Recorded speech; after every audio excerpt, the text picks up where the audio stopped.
casually and formally introduced herself, saying that she is 28 years old, has a bachelor's degree, and currently owns a coffee shop, Boncha.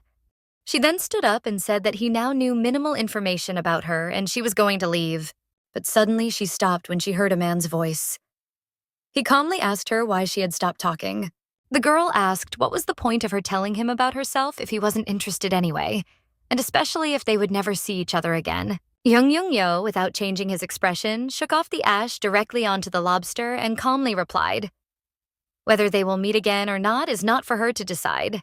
Choi Jumi desperately announced that she was leaving and strained to say that she had a good time. She realized that the man was right, that she had no choice, but she hoped he was just provoking her. Suddenly, the man beckoned to his men. He turned to the driver and told them to leave and that he would drive the car himself. The dazed girl did not understand what was going on, asked what he was up to which the man replied that he would escort her home. Choi Jumi tried to object. She followed the man and said he didn't have to give her a lift. But the man walked nonchalantly and said that she had a nice time with him, so why not extend it a little longer? The girl followed him silently and thought he was strange. Why would he take her home after making her wait for him for 3 hours? Once outside, the girl tried again to convince him that she could poison herself back home. Jung Young-yo approached the car and asked if he should open the door for her. Realizing that the man wasn't going to listen to her, she exhaled heavily and obediently got into the car. Sitting in the car, she felt very uncomfortable. She asked him to stop in front of the building. Looking at the man, she thought that even though it was her father's order, she didn't want to go on a blind date with a gangster. She covered her eyes and sighed heavily. It was unrealistic for a gangster's daughter to dream of a normal relationship, much less love.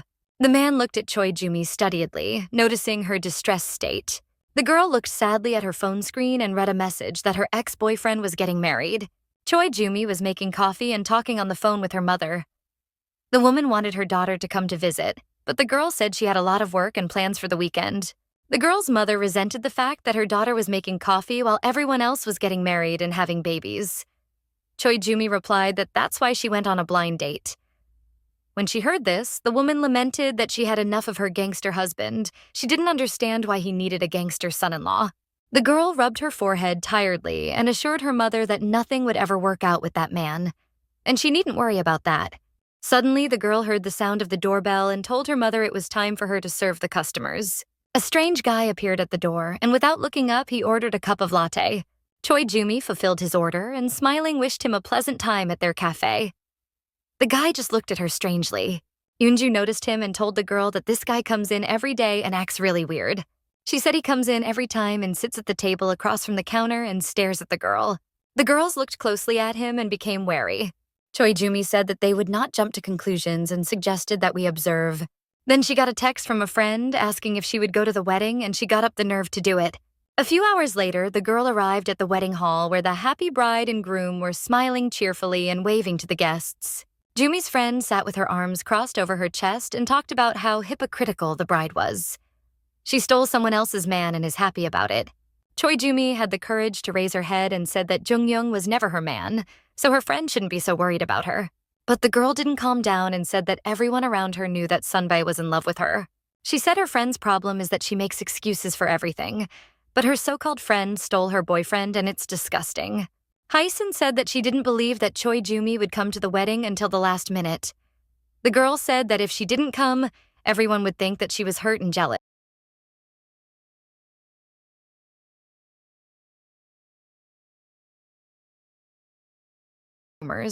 She wanted to come and see with her own eyes that the man was happy with another woman. Now she could let him go without regrets. The girl took a big sip of wine and felt freer. Hysun smiled and suggested her friend forget about the creep and said she could introduce her to someone interesting. Choi Jumi took another sip of wine and said that she had recently been on a blind date, but it had been at the behest of her father. But it had gone pretty well. Suddenly, the girl felt someone's eyes on her and looked around. She saw the same weird guy who came to their coffee shop.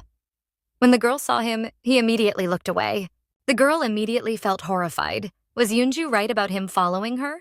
She wanted to go to him, but then she thought maybe she was being overly sensitive about her ex's wedding and was getting herself worked up.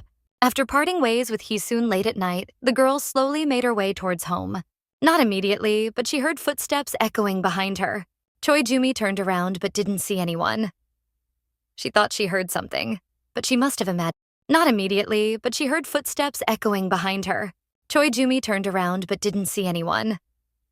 She thought she heard something, but she must have imagined it. She'd felt this way before, like someone was watching her back. When she was in college, one of his father's opponents had hired a man to follow her, but it had been all right then. Now she had a similar feeling. Had her imagination run wild in light of recent events? She walked over to the car parked at the side of the road and looked in the rearview mirror. To her horror, she saw in the reflection behind her back the very same guy. Blood frozen in her veins, she began to think feverishly about what she should do. But suddenly she heard a familiar voice call her name and she turned round sharply. The girl's mother was startled and asked why her daughter looked so agitated. Before the girl could reply, the woman began to scold her for not answering her calls and asked why she was walking alone at such a late hour. Choi Jumi asked her mother why she came so late to see her, to which the woman replied that she had an urgent conversation with her daughter. She began urging her daughter to come inside.